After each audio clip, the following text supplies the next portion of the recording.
balobi ke mwasi fa vanda na ndaku atika mobali ba droit na ye politique eza ya basi te politique eza ya mibali place na beza na ndaku est-ce que kamba solo wala namoni basi ebele batangi politique donc moto akei atangi politique eza mpasa kosala namoni na ensemble basi bazali na basociété basi bazali oyo mpe na ndaku mpe biso tozali ntango tozomona tout le temps na kati ya parlement debout awa en tant que mama eza ozolite mpo na nini awa biso tozolite mpo na ekolo na biso toza bacongolais esi bozwi déjà pouvoir okovanda mpe na ndaku tozwi pouvoir mobimba te tozwi pouvoir ya ndako po tozomona ebele ya bato nyonso bazosala na président baza kaka bato ya ensemble bato ya PPRD bato ya baparti mosusu wana idps eza mpenza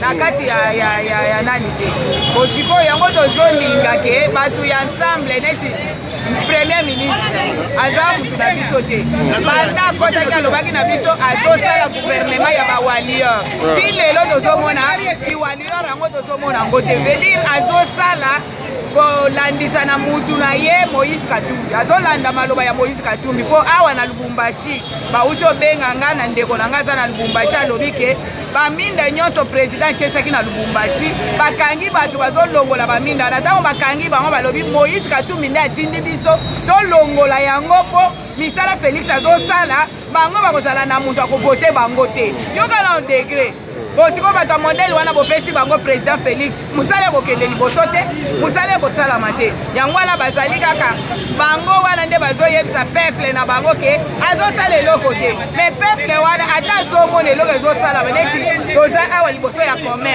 commerce oyo Kabila tika yango boye te Félix nde asali commerce bango bakoki koaproduire ata na eloko moko ya Félix te baza toujours benemi seke baza baétranger il faut koekarte bango nyonso idepesa tikala ye Congo est avancé. On est sûr que le maman est dépassé au Sangani. On peut peser pour le rabat warrior au Bokanisa au Sangani. On peut peser ma casse pour les rabat warrior. Il y a le baïka qui warrior. Mais tout le monde est en côté. Mais biso ba maman il dépasse au Sangani. Donc on peser ma casse pour les cas na ba warrior. Vraiment. Merci beaucoup. Et ça maman. Maman Angèle Mboya. Ça fait aussi on a ici oyo na commerce awa. Les agents ya basi est-ce que tu peux compter la base sur le plan politique que WhatsApp Moussa Malam oui tu peux compter la base sur le plan politique Moussa Malam parce que tu es dans ministère il y a VPM il y a environnement madame F Bazaïba a démontré sa capacité comment il est parmi le meilleur dans le gouvernement Samaloko surtout qu'il y a un ministère il y a genre famille maman Zelinda ya Moussa a travaillé malamu a démontré sa capacité dans le ministère il y a genre surtout qu'il y a un ministère à portefeuille tout le monde Adèle Kaina Maïna la princesse a travaillé malamu a démontré sa capacité donc il y a un gouverneur à la banque centrale c'est une dame comme quand hémorragie il y a inflation il y a dollar donc il y a un ministère il y a un DG il y a DGD il y a une douane c'est une dame qui a la capacité dans l'entreprise publique pour gérer. Donc aujourd'hui, on peut compter sur les femmes de la République démocratique du Congo avec l'appui à notre la première dame. Comment la femme a commis fort, la femme a démontré sa capacité dans l'entreprise publique, dans le mandataire public, dans le ministère au bateau géré. Donc on peut compter à une femme demain, après demain peut devenir président de la République du Congo. Moi, je suis tout le monde a kati ya basi tozana ba généraux ya basi o ba travailler makasi tout le monde na la police tozana basi pro baza ba colonel ba généraux o baza travailler tellement makasi donc en République démocratique du Congo l'égalité féminine est tellement respectée et la femme est vraiment prise en otage émancipation ya mwasi exactement na kati mwasi aza sous marginalisé par rapport à mbula et là on est sur le plan politique motuna nga suka o esengeli basi basi ba osala te o esengeli basi basala bazo sala te basi po balakisa ba valeur na ebele basi bazo promouvoir ma capacité dans ma montée, ça va valer dans ma montée. Les raisons pour lesquelles aujourd'hui, moi je le dis franchement, les femmes doivent travailler, les femmes doivent montrer leurs capacités et qu'on permette de et avancer le but. Parce que les Français, une femme c'est éduquée toute une nation, donc on doit aussi compter sur les femmes. parce que les femmes nous aident aussi dans la maison, les femmes nous aident aussi dans ma cambo mosusu comme mobali aza na capacité te moi c'est à kosala yango donc tu peux ça peut passer chance mais le chef de l'État après c'est vraiment 35% donc compter bané est venu ba comme na 50% et kozala malamu mais tout le monde qui n'a pas exemple tombola qui moi si bobo qui libanda presque ils la cuisine te pour c'est pas qui na misala na été non la dame F Bazaï madame Azalaki dans l'Assemblée nationale, Azalaki et Bandel Azalaki malade. Mais il prenait les injonctions venues ailleurs.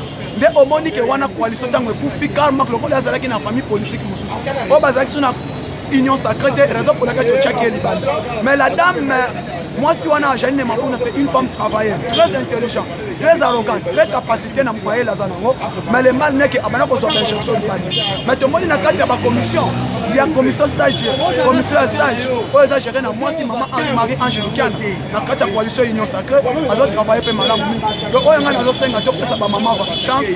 Mlobi pe ba quand même un plus na kati mboka na biso. De l'autre monde na kati gouvernement ça malokonde ba kami balé. Baza maman Ndaya Mousseva ya genre famille na F Bazaï bazo ko distinguer. Madame Adèle pe azo meka kolania na pas de torti. Na travail moi c'est Azali azo travailler madame. Donc ça ba mo chance mo que pour avancer. Merci beaucoup. Sur le plan politique, quand même présent Fati à Tombola Kibiso. Bon, Nathalie qui est en baliste et qui est en baliste pour se vendre par rapport à Bassi Bazala Kité. Bon, la toza basse baza ba licence, toza basse baza ba sali cycle ya gradué. On a aussi les femmes diplômées des 6. Donc moi ça a la capacité à faire au mobile parce que il y a des femmes ingénieurs. Donc présent Fati a PCBiso quand même valeur wana auto zalay nangote. C'est que tozi valeur dans la société. On a dit si quand mobile rose à la directeur entreprise aussi, moi c'est pas rose à la directeur entreprise. Et c'est pour cela journée Oyo nalobi et la journée de la femme T. Mais c'est une journée Oyo moi c'est à ba droit naie. Ba droit naie à la qui sera comment elle est. Et la capacité na nyonso. C'est ça. Yangwana comme le 8 mars Oyo on a présent Félix. Mukolo Oyo eza mukolo moko eza ya malamu pona République ya Congo moi Oyo eza la moi Oyo ekofungola Congo na makambu nyonso sur le plan spirituel, sur le plan physique, sur le plan politique. 7 mois, ils ont la moi moko, ils ont la moi moko, ils ont la excellent na ba moi nyonso. Voilà, ils ont moi oyo, moi si à Télémi, ils ont moi oyo, moi ça l'odelara, ils ont moi oyo, et puis ça moi si honneur. Comme moi, Nzambe asola na moi si. Nzambe asola na moi si.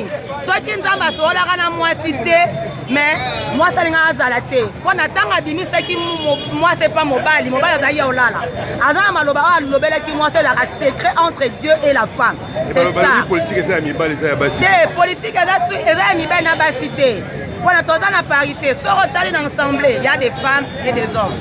Dans l'entreprise au moins que bango balingaka ba dominer biso. C'est ça.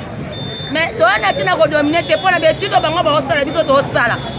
Na ba auditoire to za biso no ndenge moko to vana na ba ndenge moko na ba école to za ndenge moko.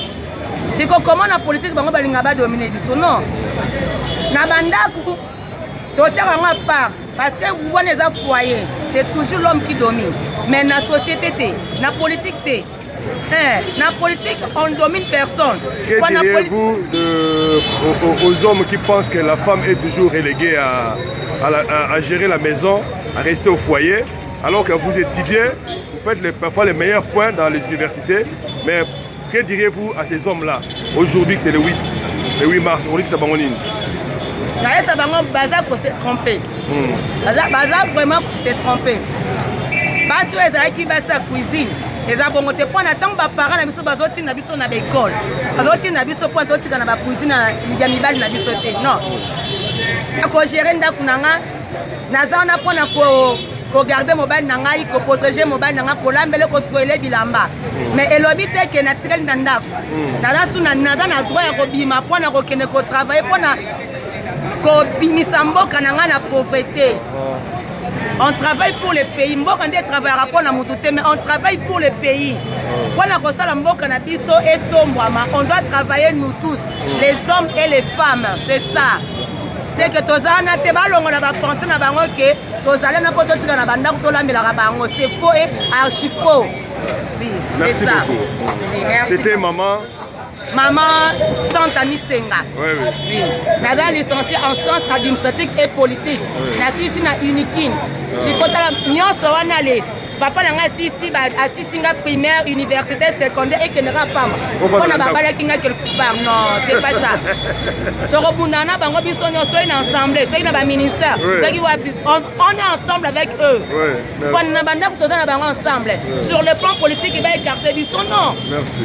De repartager même idée na bango. Sur le plan politique, que diriez-vous en ce qui concerne l'évolution des mamans au Congo? Est-ce qu'ils sont dans les meilleures conditions ou bien il faudra encore améliorer? Non, les mamans congolaises doivent avoir une amélioration chez nous. Les mamans ne sont pas vraiment, elles sont pas bonnes, elles ne sont pas bien traitées. Il y a plusieurs violations de la femme. Et il y a plusieurs, je dirais, les femmes sont aussi minimisées au Congo. On parle par rapport à l'illettrisme, l'éducation, nous voulons que nos mamans puissent aussi. Parce que nous avons des femmes éducatrices, nous avons aussi des femmes qui ont étudié.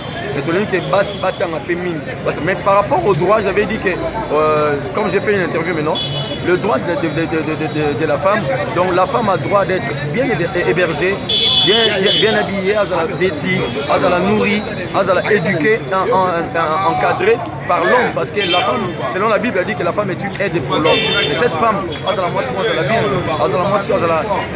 vraiment qu'on puisse l'embellir, la propre, la bien, je dirais, la malam. Mais au Congo, nous avons une difficulté, les femmes congolaises sont maltraitées. Merci beaucoup.